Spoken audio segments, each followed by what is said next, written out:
In 2005, more than 28 years of war ended with a signature in Helsinki.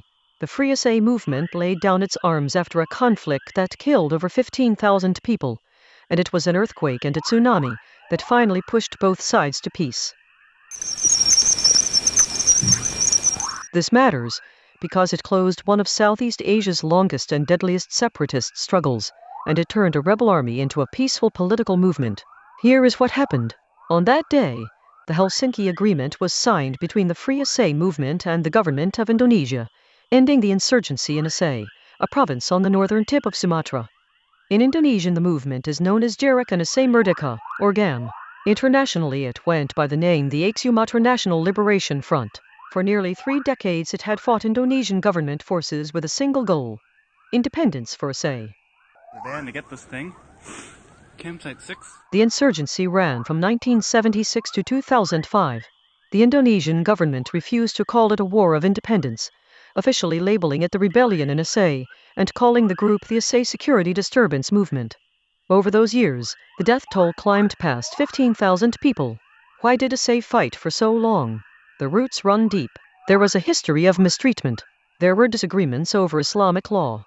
There was anger over how Aceh's natural resource wealth was shared, a region rich in resources that felt it saw too little of the returns. And there was resentment over the growing number of Javanese settlers arriving in Aceh. This was not a new pattern of resistance. Back in the 1800s, during Dutch colonial rule, Aceh was a center of defiance. The Acehnese were among the very last of Indonesia's peoples to be brought under colonial control. That long memory of fighting outside powers helped shape the modern struggle against the central government in Jakarta. Now the key detail, what finally broke the deadlock. 2 things came together. First, a major Indonesian military offensive in 2003 put heavy pressure on the movement. Then, in December of 2004, the Indian Ocean earthquake and tsunami struck. Aceh sat at the epicenter of that disaster, and it was devastated. The scale of the destruction changed everything. With whole communities wiped out and the province in ruins, the appetite for continued war on both sides collapsed. Out of that catastrophe came the opening for peace, and within months the Helsinki Agreement was signed. The terms were decisive. The Free Aceh Movement gave up its demand for independence. It dissolved its armed wing.